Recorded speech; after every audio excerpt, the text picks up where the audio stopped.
당신을 위한 세이프 가이드 KBS 라이프가 재난 안전 채널로 새롭게 출발합니다. 재난과 안전, 건강과 안보 등 현장의 생생한 정보를 담아 모두가 안심하는 그날까지, 온 나라가 안녕할 때까지 국민 든든 채널 KBS 라이프가 함께합니다.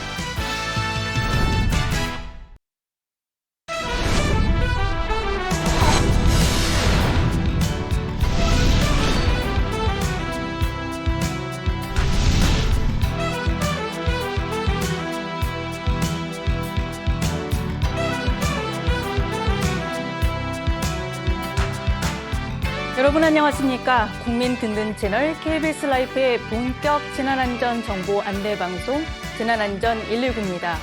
평일 낮 1시 생방송으로 전해드리고 있습니다. 저는 KBS 서지원 기자입니다. 그럼 지금부터 3월 8일 금요일 재난안전 119 시작합니다. 오늘 첫 순서 날씨부터 살펴보겠습니다. 전국적으로 바람이 점차 강해지고 있습니다. 대부분의 지방에서 순간 풍속 초속 15에서 20m의 강한 바람이 분다고 합니다. 이 시각 기상 정보는 KBS 날씨 박소연 기상캐스터가 전해드립니다. 주말까지 대체로 맑은 날씨가 이어지겠습니다. 다만 찬바람이 불면서 다소 춥겠습니다. 오늘 서울의 아침 기온이 영하 0.7도 등 중부 내륙 지역의 기온이 영하로 떨어졌고 한낮에는 6도로 평년보다 2도 정도 낮겠습니다. 내일과 모레는 서울의 아침 기온이 영하 3도 등 특히 내륙 지역의 기온이 영하 5도 안팎까지 떨어지겠습니다. 여기에 바람까지 강하게 불어서 체감온도는 2에서 5도 정도 더 낮겠습니다. 현재 일부 전남 동부 남해안에는 강풍주의보가 내려진 가운데 오늘 전국 대부분 지역에서 순간풍속 초속 15에서 20m 안팎의 돌풍이 부는 곳이 있겠습니다. 오늘 대구와 경북, 제주도는 오후에 일시적으로 초미세먼지 농도 나쁨 수준 보이겠고 오후까지 제주도 산지에는 비나 눈이 조금 내리겠습니다. 오늘 낮 최고 기온은 서울이 6도, 대구 10도, 부산 11도로 어제와 비슷하거나 조금 낮겠습니다. 바다의 물결은 동해 먼바다와 제주 남쪽 먼바다에서 최고 4m로 높게 일겠습니다. 다음 주 월요일에는 충청과 남부지방에, 화요일에는 전국에 비 소식 있습니다. 지금까지 날씨 전해드렸습니다. 네, 다행히 주말부터는 날씨가 풀리면서 다음 주부터는 비교적 포근한 날씨가 예상된다고 하네요.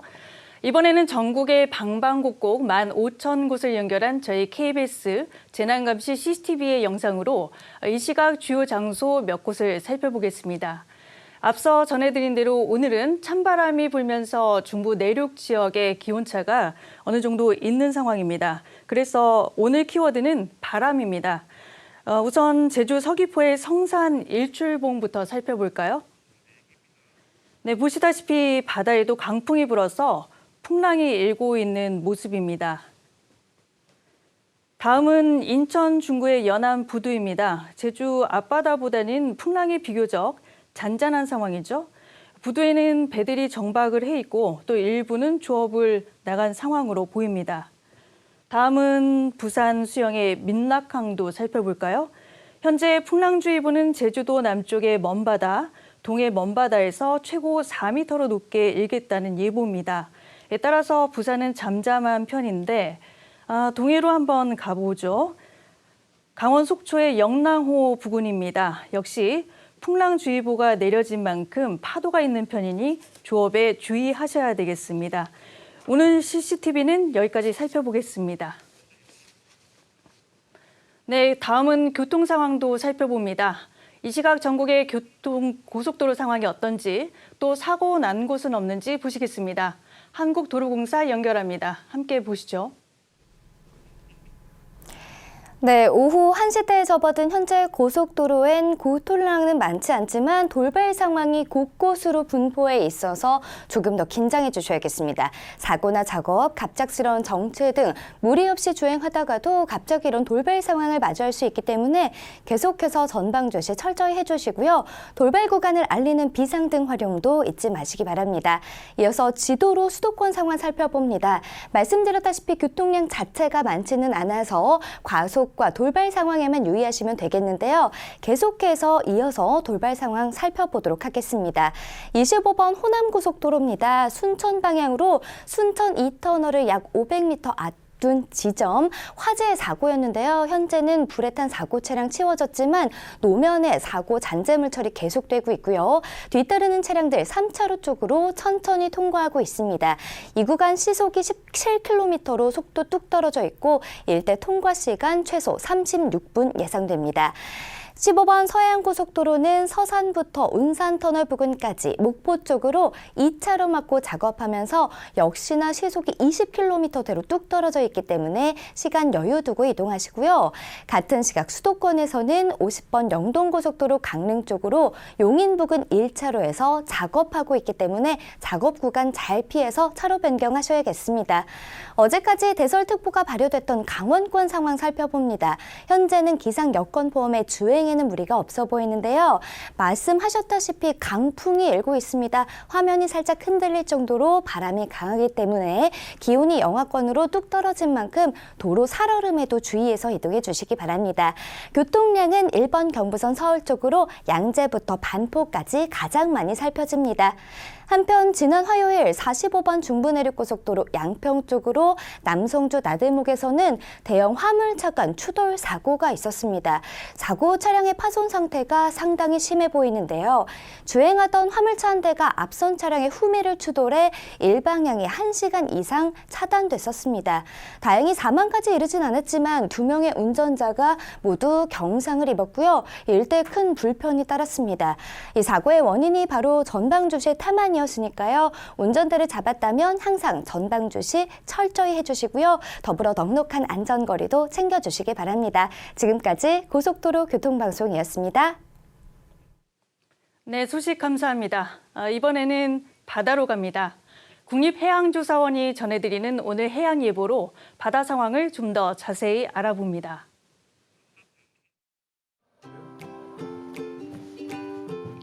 국립해양조사원에서 전해드리는 CCTV입니다. 현재 동해안과 남해안, 제주도 해상을 중심으로 특보가 내려져 있습니다. 이는 다가오는 주말까지도 이어질 것으로 보이는데요. 낮부터는 서해상도 점차 거칠어지면서 오늘 오후를 기점으로 거의 모든 해상이 특보의 영향을 받겠습니다. 안전사고에 더욱 주의하시기 바랍니다. 전국이 대체로 맑은 가운데 목포에는 비가 살짝 오고 있는데요. 다만 강수량이 0.1mm 미만으로 큰 문제는 없겠습니다. 대신 전해상에서 강한 바람에 주의가 필요하겠습니다. 목포 초속 8m, 속초는 초속 11m 내외가 예상됩니다. 인천 조이간축소입니다.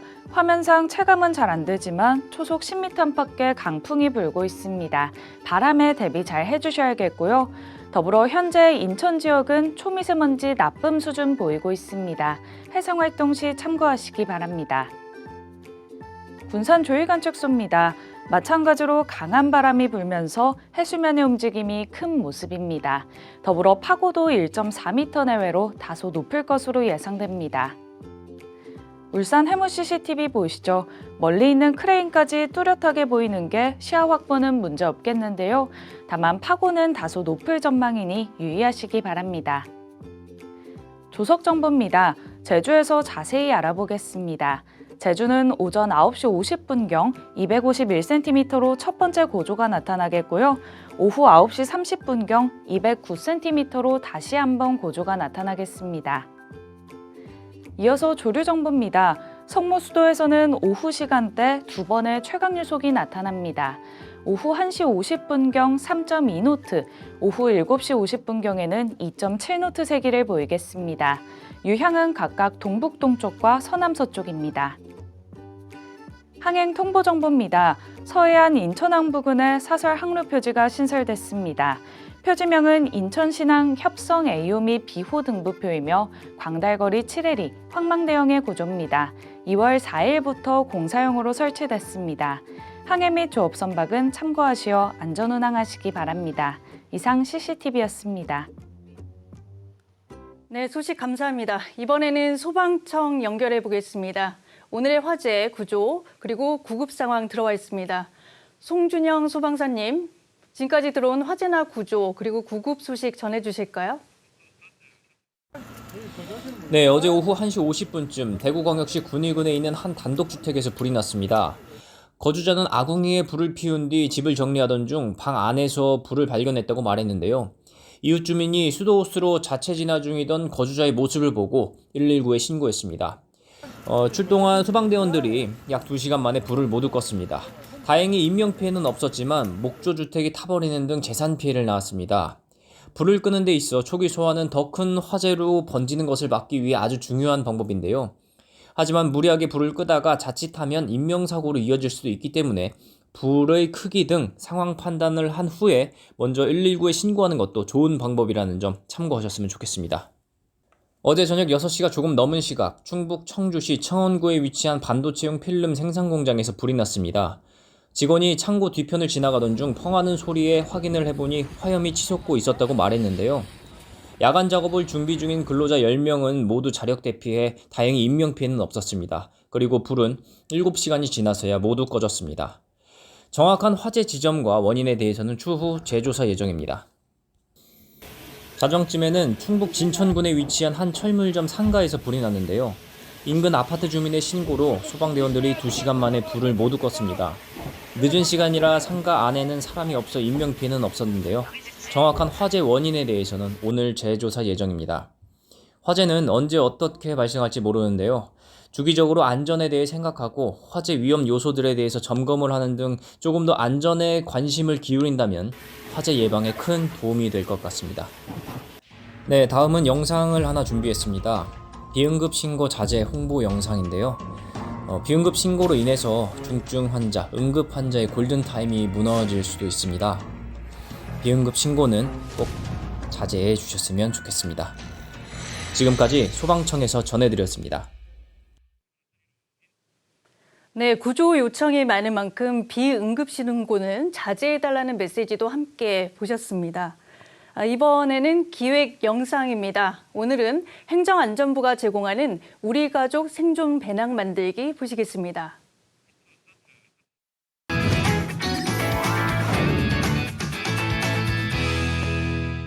이 시간 현재 태풍이 빠른 속도로 한반도 내륙으로 상륙하고 있습니다. 이번 태풍은 매우 강한 바람과 많은 양의 비를 동반한 초대형 태풍으로 태풍이 지나가는 인근 지역의 주민 여러분은 미리 안전한 대피소로 대피하시기 바랍니다. 태풍, 지진, 홍수 등 자연재난으로 인한 재난 대피 시 우리 가족의 생명과 안전을 지키기 위해 반드시 필요한 비상용 가방. 어떻게 만들고 활용해야 할까요? 우리 가족 비상용 가방. 이렇게 준비하세요. 생존용품은 일상에서 자주 쓰고 쉽게 구입할 수 있는 것으로 준비하세요. 생존용품은 각자 3일가량 버틸 수 있도록 준비하세요. 생존용품은 수시로 꺼내어 유통기한과 작동 여부를 확인해주세요. 비상용 가방은 현관이나 신발장 등 눈에 가장 잘 띄는 곳에 보관하세요. 우리 가족 비상용 가방. 이렇게 만드세요. 첫 번째, 식품 및 의약품 담기. 식품 및 의약품은 최소 3일분을 준비하세요.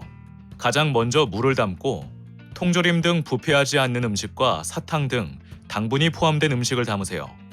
그리고 지병약, 감기약 등 개인 복용약품을 담으세요. 두 번째, 위생 및 생활용품 담기. 위생 및 생활용품은 최소 3일분을 준비하세요. 각자 세면도구와 청결용품, 개인 위생용품을 담으세요. 다음으로 체온 유지를 위한 긴소매 의류를 담고 모포와 담요, 침낭 등 침구를 담으세요. 그리고 손난로, 우비 등 날씨 대비 용품을 담고 보조 배터리, 충전기, 필기도구 등 생활용품을 담으세요. 세 번째, 안전 및 응급처치용품 담기. 연고, 반창고, 소독약 등 응급처치용품을 담으세요. 그리고 헬멧, 마스크를 담고 면장갑, 손전 등 휴대용 라디오, 건전지, 지도, 다용도 칼 등 안전용품을 담으세요. 마지막으로 영유아가 있을 경우 기저귀, 젖병, 이유식, 분유, 아기띠 등을 별도로 준비하면 좋습니다. 재난 시 비상용 가방. 이렇게 활용하세요. 재난 상황에서 추위에 체온을 잃지 않도록 비상용 가방에서 손난로를 꺼내어 목 뒤나 겨드랑이, 꼬리뼈 위에 대어 체온을 따뜻하게 유지하세요. 재난 상황 시 휴대폰 사용이 되지 않을 경우 비상용 가방에서 휴대용 라디오를 꺼내어 재난 상황을 확인하세요. 다시 한번 우리 가족 비상용 가방 만들고 활용하기, 이렇게 기억하세요. 첫째, 생존용품은 쉽게 구할 수 있는 것으로 최소 3일분을 준비하세요. 둘째, 생존용품은 식의약품, 위생 생활용품, 안전 응급처치용품 등 용도별로 꼼꼼하게 준비하세요. 셋째, 평소 생존용품의 활용법을 알아두세요. 넷째, 비상용 가방은 눈에 가장 잘 띄는 곳에 보관하세요. 비상용 가방은 재난 상황에서 우리 가족의 생명과 안전을 지키는 생명배낭입니다. 네, 행정안전부에서 제작한 우리 가족 생존 배낭 만들기였습니다.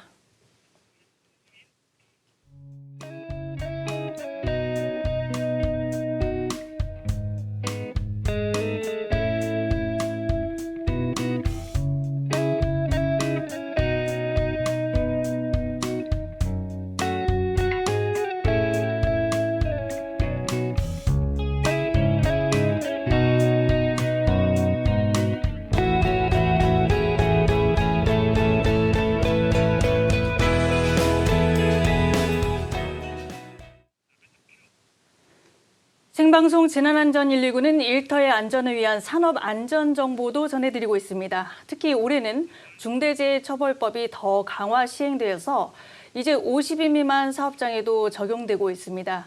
오늘 특별히 고용노동부 이정식 장관과 함께 산업안전 현안을 중심으로 자세히 알아보겠습니다. 장관님 나와주셔서 감사합니다. 네, 반갑습니다. 네. 먼저 고용노동부와 안전보건공단이 준비한 영상이 있는데요. 이걸 먼저 보시고 말씀 이어가겠습니다. 하루 평균 2.2명, 산업 현장에서 사망하는 근로자의 수입니다. 여러분의 사업장은 어떻게 대비하고 있나요? 중대재해처벌법 위반으로 처벌될지 모른다는 막연한 두려움을 가지고 계신가요? 그렇다면 산업안전 대진단으로 시작해보세요. 산업안전 대진단이란 사업장의 안전보건관리체계 마련을 위해 간단한 설문으로 안전 수준을 체크하고 개선하는 과정입니다. 산업안전 대진단을 하면 어떤 점이 좋을까요? 우리 회사의 안전 수준을 점검하고 우리 회사에 꼭 맞는 컨설팅과 기술지도 등 정부 지원 사업을 신청하고 상담받을 수 있습니다. 안전보건관리체계 마련으로 사고 예방도 오케이. 막연하게 느껴졌던 일터 안전도 오케이. 산업안전 대진단에 어떻게 참여하나요? QR코드 또는 고용노동부 및 안전보건공단 누리집에 접속하세요. 도움이 필요하면 산업안전 대진단 상담 지원센터 1544-1133로 전화주세요. 산업안전 대진단에서 안전 대한민국의 꽃이 피어날 수 있습니다. 네, 산업안전 대진단 안내 영상이었습니다. 이 문제도 오늘 장관님과 함께 얘기 나눠보겠습니다. 장관님, 우선은 고용노동부의 지난해 성과부터 한번 살펴보겠습니다. 고용노동부 같은 경우는 지난해를 노동개혁의 원년이다. 이렇게 말하고 특히 자기 규율체계 구축을 통한 안전한 일터를 강조를 하셨는데 우선 지난해 성과를 먼저 평가하신다면 어떨까요? 예, 개혁의 원년 그리고 자기 규율 이렇게 메시지가 두 가지인데 3대 개혁 잘 하실 거예요. 노동개혁, 연금개혁, 교육개혁. 근데 전문가들이 지난 연말에 3대 개혁 중에 성과를 평가해 보았을 때 노동개혁이 가장 성과가 있었다 이렇게 말씀을 하셨거든요. 그게 뭐냐면 저희들이 노사 모두 법을 지키는 그런 의식과 관행을 만들겠다. 그래서 이제 성과를 낸 게 노사 간의 이제 갈등, 분쟁으로 인해서 이제 파업이 발생할 거 아니에요. 그 파업으로 인한 근로 손실 일수가 역대 정부의 최저인 3분의 1 수준으로 줄어들었고, 그리고 분규 지속 기간도 3분의 1로 줄어서 옛날에 한 30일간 지속되던 게 9일로 이렇게 줄어들었거든요. 그러니까 예년에 비해서 3분의 1로 네, 줄었다는 3분의 1 거죠? 수준으로 지난해. 네. 줄었다니까 한 60, 70%가 줄어든 거죠. 그다음에 이제 뭐 고용률은 역대 최고고, 그다음에 실업률은 역대 최저다. 이런 성과인데 무엇보다 중요한 건 이제 안전에 대한 그 성과라고 볼 수가 있어요. 지난번에 대통령께 업무 보고를 했을 때 우리 정부의 노동 정책 기조는 노동의 가치가 제대로 존중받는 그런 사회를 만든다는 건데, 노동의 가치가 제대로 존중받으려면 어떻게 해야 되느냐?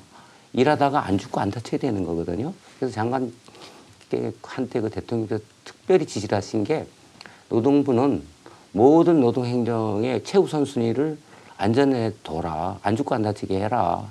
그래서 역대 정부 최초로 국정과제 1번으로 우리가 산업안전을 강화한다는 거거든요. 그래서 지난해에 역대 최초로 우리가 일하다가 돌아가신 분들이 600명대 이상에서 500명대로 줄어들었어요. 엄청난 성과인데, 이러한 성과들이 어떻게 가능했냐고 보면, 저희들이 2022년 11월 말에 중대재해 감축 로드맵이라는 걸 만들었어요. 그래서 이 정부 임기 끝날 때까지, 지금 현재는 OECD 국가 중에서 우리가 중대재해가 제일 높은 나라인데 평균 수준으로 맞춰서 안전 선진국으로 도약하겠다.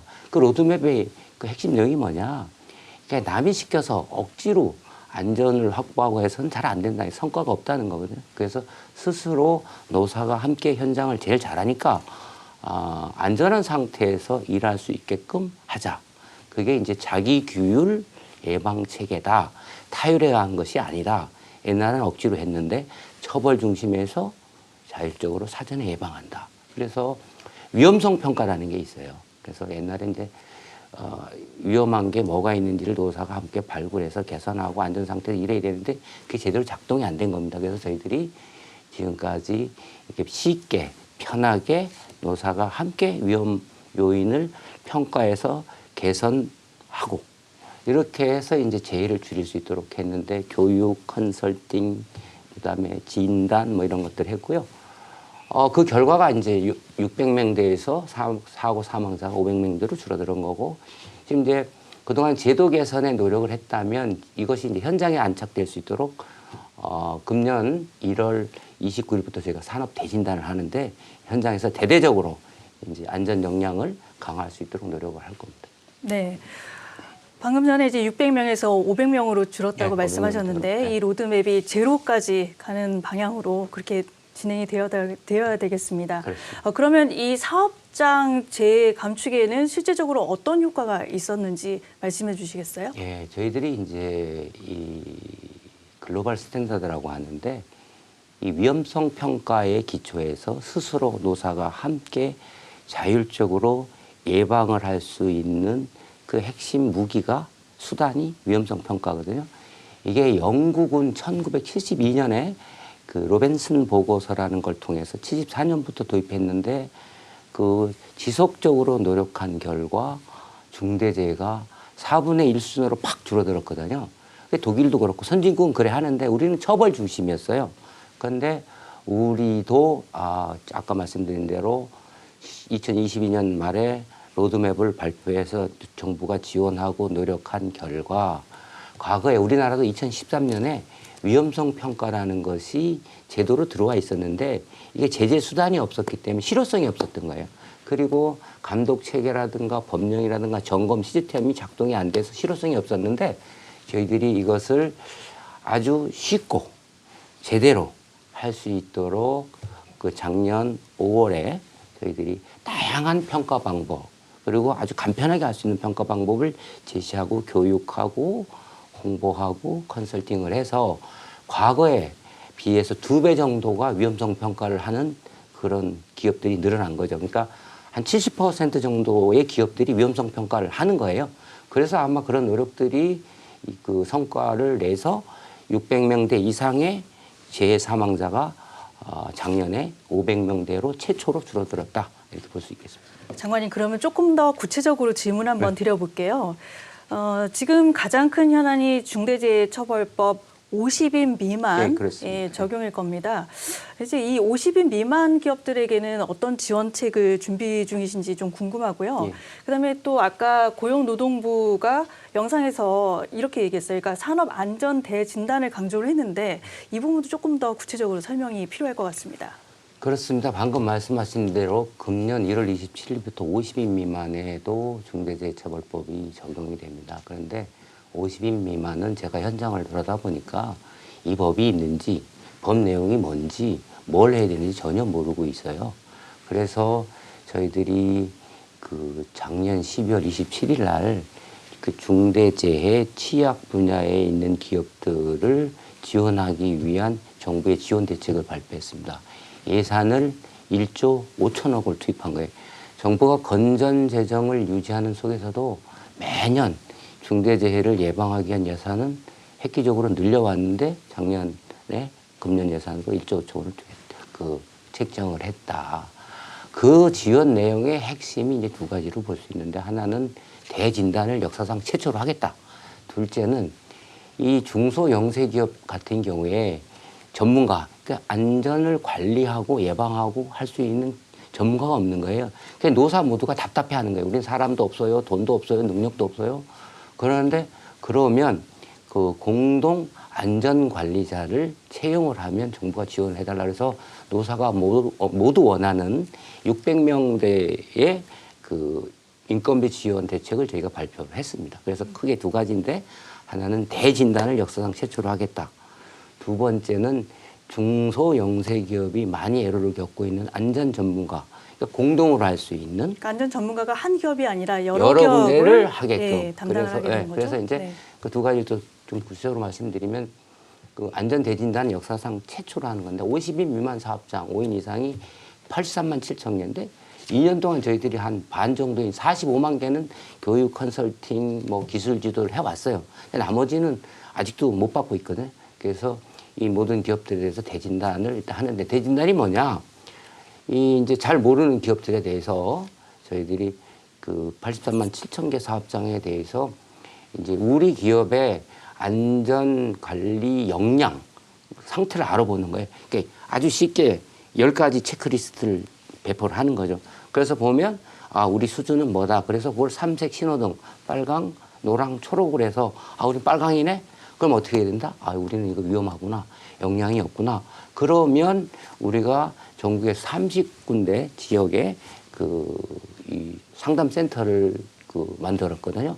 그래서 거기에 이제 지원을 해주세요라고 요청을 하면 저희들이 안전공단하고 같이 가서 컨설팅, 기술 지도, 교육 뭐 이런 것들을 해드리겠다는 거죠.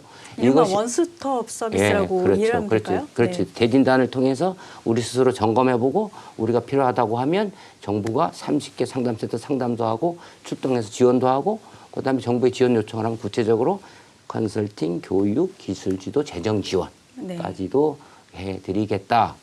이런 건데 현재 그 접속을 온라인, 오프라인으로 다 하고 있는데 온라인으로 접속 건수가 한 13만 그리고 자가 진단을 한 절반 정도인 5만 그리고 정부가 좀 지원했으면 좋겠다 한 것들이 한 15,000원 이렇게 지금 되고 있습니다. 이게 4월 말까지 진행이 되는데 많은 기업들이 적극적으로 참여하길 기대하겠습니다. 실질적으로 기업들의 반응이 지금까지 좀 어떤지 소개해 주실 수 있을까요? 기업들의 반응은 이제 다 좋은 거죠. 아, 이런 게 있는지 몰랐다. 진작에 했으면 좋았을 걸. 그런데 이게 여전히 이제 두려운 부분이 있는 것이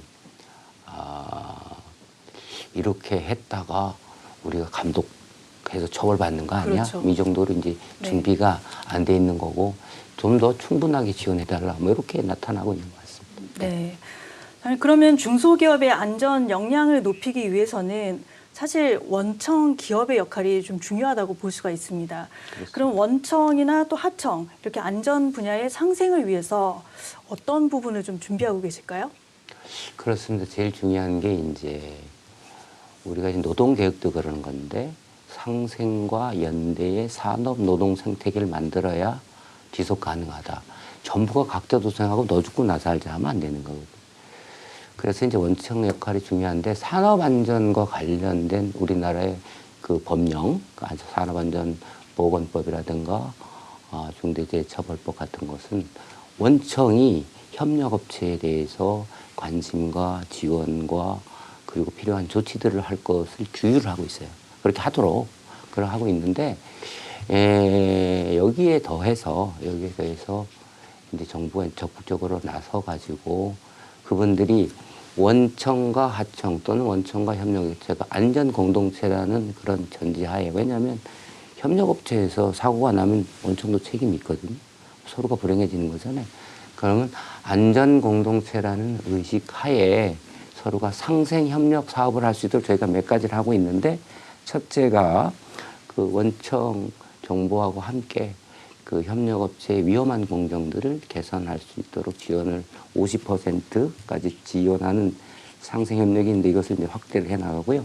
그 다음에 이제 원청과 협력업체, 하청이 역할이 불분명한 부분이 있는데, 원청이 할 일, 그 다음에 협력업체가 할 일, 이거에 대해서 가이드라인을 만들고, 특히 이제 중대재해가 많이 발생하는 건설업 같은 경우에는 이제 안전관리비 같은 게 필요한데, 10년 만에 최초로 저희들이 그 시공업체가 안전관리를 제대로 할 수 있도록 장비나 사람을 쓸 수 있도록 그 요율을, 그 안전관리비 요율을 15%에서 20%로 저희가 인상을 하고, 공공기관 같은 경우가 굉장히 발주하는데 물량이 많거든요. 공공기관이 적극적으로 모범을 보여서 발주할 때 그 안전 역량을 지원을 해줄 경우에는 공공기관 이제 안전 경영 수준 평가에 저희가 가점을 둬서 전체적으로 여력이 있는 재정과 인력과 인프라에 여력이 있는 원청이나 공공부문이 모범으로 협력업체 또는 하청업체를 도와주고 안전 공동체 생태계를 만들 수 있도록 지원을 하고 있습니다. 이 말씀하신 대로 예. 그 사실은 건설업 쪽에서 이런 재해가 많이 발생을 하고 있어요. 예. 그러다 보니까 요즘같이 이제 저출생 시대에 접어들면서 산업 현장에서 외국인 노동력의 수요가 지금 높아지고 있는 상황이거든요. 그렇습니다. 이제 그만큼 국내에 체류하고 있는 외국인의 안전을 보장하는 것도 굉장히 중요한 문제인데, 최근에 열악한 숙소 문제가 대두가 되고 있습니다. 이 외국 인력의 안전, 인력의 안전을 보장하기 위해서는 어떤 대응책이 좀 필요하다고 보시는지요? 그렇습니다. 지금 외국인, 그다음에 건설 현장, 그다음에 그 부실한 숙소 문제를 말씀하셨는데, 아까도 제가 업무 보고 때 대통령께서 안전을 가장 먼저 챙겨라 말씀하셨는데, 그때 발단이 외국인이었어요. 외국인들은 말도 안 통하고 다른 나라에 와서 문화도 다른데 사고가 나면 어떡하냐, 열심히 챙겨라, 이렇게 말씀을 주셨거든요.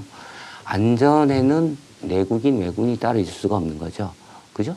맞습니다. 그런데 이 외국인이 많이 오는 데가 취약업종이에요. 건설이라든가 그다음에 3D 업종, 제조업종이 힘들고 위험한데.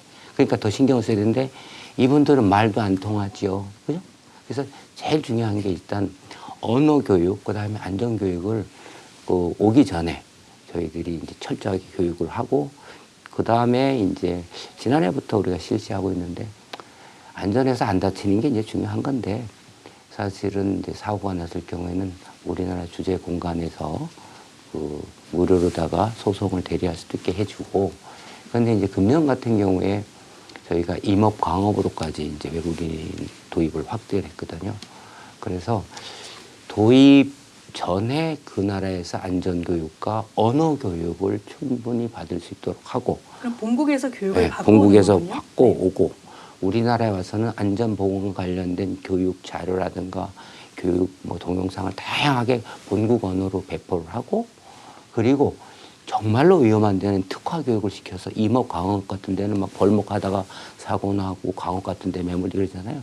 이런 데는 특화 교육을 따로 저희들이 준비를 하고 있고, 숙소 문제와 관련해서는 종종 이제 언론에 나오고 있는데, 안전이 일단은 일하는 데서 안전뿐만 아니라 숙소도 안전해야 되잖아요. 쾌적하고. 그런데 불법 가설물들을 숙소로 제공한다?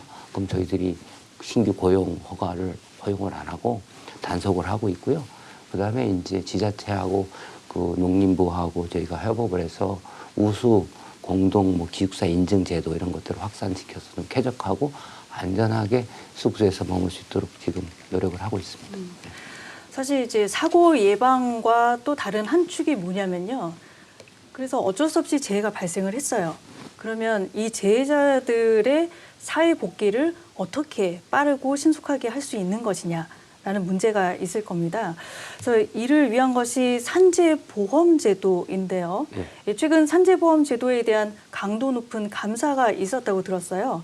어떤 문제점이 발생을 했습니까? 네, 그렇습니다. 보통 언론에도 많이 났고 그다음에 국정감사기관에도 문제제기가 있었습니다. 뭐 나이롱 환자라든가 부종수급 이 빈번하다. 뭐 아니 정말로 중대재해를 당해서 그 보상을 받고 있는 사지가 참 힘들어가지고 거동도 못한다고 알려져 있는데 갑자기 벌떡 일어나서 뛴다든가 부정수급한다. 그래서 저희들이 작년 11월, 12월 2달 동안 집중적으로 감사를 해봤어요.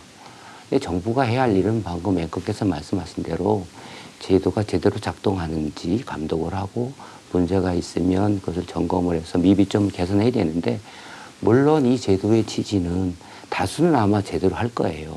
악용하지 않아서 이 제도의 취지대로 사고가 안 나는 게 제일 좋고 그러니까 예방을 해야 되고 사고가 나면 신속하게 처리하고 치료하고 보상을 적정하게 해서 빨리 재활 치료를 해가지고 직장이나 사회 복귀하게 하는 게 취지인데 이게 이제 저희들이 점검을 해보니까 이제 그렇지 않더라는 거예요. 그래서 한 500여 군데 113억 정도의 그 불법 부정수급 그리고 또 산재 카르텔이라고 얘기하는데 의심되는 데가 이제 발견이 돼서 그것에 대해서는 이제 형사 고발, 그다음에 부당하게 수급한 건 배액 징수, 그다음에 그 산재 등급을 부당하게 했으면 이 등급에 또 다시 조정하고, 그다음에 이제 산재 카르텔과 관련된 의심되는 노무범인이 11개가 있었는데 여기에 대해서는 지금 이제 수사 의뢰를 한 상태입니다. 구체적인 사례를 보면 이제 이런 거죠. 그 노무사가 소음성 난청 같은 경우에 이제 직장에서 일하다 보면 오랫동안 소음이 들리면 난청이 될 수 있잖아요. 이런 데를 이제 찾아가지고 환자들을 이제 발굴하고 병원을 소개를 해주고 비용을 대납을 해주고 심지어는 뭐 30% 정도의 그 보상 금액을 수수료로 챙기는 경우도 있는 거고요. 또 어떤 경우가 있냐면 소음성 난청. 근데 이제 여기 신청 단계, 그 다음에 요양 단계, 그 다음에 재활 여러 단계별로 이제 부정 사례가 의심되는 것들을 저희들이 발견을 했는데 이게 난청이라는 것이 나이가 들면 들리기가 좀 희미해지잖아요. 근데 일하다가 난청이 생긴 거하고 내가 나이가 들면서 그죠? 생긴 건 구별이 돼야 되는데 지금 직장을 떠난 지 얼마 시점에서 진단을 하고 이게 이제 승인을 해줘야 되는데 한 70, 80 된다면 이게 나이로 인한 건지 직장에서 그 재해로 인한 건지 안 되잖아요. 이런 이제 운영상의 이제 미비점이 있어서 실태 조사 결과, 점검 결과 어떻게 나왔냐면 그 뭐 60대 이상이 전부 그 90% 이상이고 그 이런 제도가 도입된 2017년 문재인 정부 때 비교해서 신청 건수라든가 그 다음에 보상 건수 5배 내지 6배가 급증한 게 소음성 난청인 거고 그 다음에 요양에 있어서도 문제가 빨리 치료받고 재활을 해서 복귀를 해야 되는데 6개월 이상 장기 요양을 받는 분들이 절반 정도를 차지하는 거예요. 그래서 이거는 지속 가능하지 않다. 제도 취지 안 맞다. 그래서 저희가 금년 1월 달에 제도 개선 TF를 만들어서 그 신청 단계부터 운영 과정, 그 다음에 공단의 기간 운영 모든 부분을 저희가 점검했는데 그걸 둘로 나눠서 지금 개선 대책을 의사 선생님들이 들어와 포함한 전문가들이 포함돼서 개선 대책을 만들고 있어서 미래 세대에 부담을 주지 않으면서 지속 가능한 보상 시스템이 되도록 지금 노력을 하고 있습니다. 네, 장관님께 마지막으로 이 질문은 꼭 드리고 싶었습니다. 네. 사실 지금까지 정부의 대응책을 말씀을 해주셨는데 기업 문화가 사실 개선이 돼야지만 이게 이제 실현이 되는 부분이거든요. 그래서 나와 동료 그리고 사업장들이 모두가 함께 이 안전 재해를 줄인다, 산업 재해를 줄인다 이런 자발적인 움직임을 위해서 조직 문화나 그다음에 사회 문화 개선 이런 것들이 어떻게 변화가 돼야 될까요? 참 좋은 말씀을 하셨습니다. 저희가 이제 아까 모두의 개혁 원년을 하고 지금은 이제 제도 개선과 현장에 착안을 시키는데 핵심은 문화입니다. 문화는 공기와 같아서 자동적으로 사람들이 안전이 중요하다 이래야 되는데 저희가 이제는 문화다. 그래서 직장 내 괴롭힘, 성희롱, 임금체불, 장시간 노동, 그다음에 안전 모든 것은 문화로 내면화돼서 서로 존중하고 안전한 일터를 만들어야 된다는 게 저희 이제 기본 방향인데 이 중대재해와 안전과 관련해서도 중요한 것은 이제 국민 모두 다 들어가는 거지만 노사 그리고 소비자. 노사는 제품을 생산해서 공급하고 소비자는 수요를 하는데 노사가 뭘 해야 되느냐.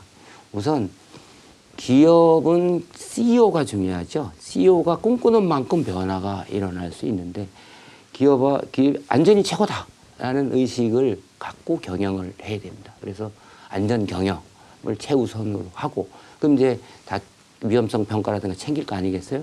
근데 근로자, 노동자들도 우리가 위험성 평가할 때 참여해서 하자고 그랬는데 안전은 권리이면서 의무인데 이건 뭐 사장이 알아서 할 일이 아닌 거거든요. 참여해서 적극적으로 안전한 일터를 만들어야 되는데 나쯤이야 내가 안 해도 그런데 그건 본인이 불행하고 본인 가족도 불행하고 회사도 불행하고 사장님도 구속되거나 처벌받고 그건 고용 문제 생기죠. 그래서 나와 우리 가족과 우리 회사 모두를 위해서 나도 안전을 적극적으로 챙겨야 되겠다 하는 것이고 그다음에 소비자들도 우리가 어디 식당 같은 데 가가지고 빨리 막 이러면 그다음에 라이더들이 있는데 빨리 안 오냐 그러면 이게 빨리 서두르다 보면 사고가 나잖아요. 그래서 우리 소비자, 국민 모두가 해야 되는데 이것은 결국 전 국민이 안전 캠페인, 안전 의식의 내면화 이렇게 이제 볼 수가 있는데 저희가 그래서 로드맵을 만든 이후에 그 전국의 39군데에서 그 안전 캠페인을 안전 실천 추진단도 만들고 저희 결의대회도 하고 16개 지자체랑 또 협조해서 하고 그다음에 이제 우리가 한국의 표준 그 안전 문화 그 지수를 저희가 만들어서 보고하려고 그래요. KS CI 이래가지고 그렇게 해서 그 다양하게 좀 시간은 걸리겠지만 우리 국민들이 안전 의식을 내재화할 수 있도록 그런 문화를 지금 광범위하게 추진하고 있는데 대진단을 한다고 그랬잖아요. 이번에 대진단이 이것을 한 단계 업그레이드 시킬 수 있는 그런 계기라고 생각을 해서 많은 국민들이 적극적으로 참여를 하시고 재난안전 119 정말로 축하를 드리는데 여기서 많은 역할을 해주시면 우리나라가 안전 선진국으로 가는데 큰 도움이 될 것 같습니다. 네, 안전 경영과 함께 소비자의 인식 개혁이 중요하다는 장관님의 말씀 오늘 잘 들었습니다. 장관님 오늘 나와주셔서 감사합니다. 네, 감사합니다. 재난안전 119 오늘 순서는 여기까지입니다. 저희는 다음 주 월요일 1시에 다시 돌아오겠습니다. 시청해 주셔서 감사합니다.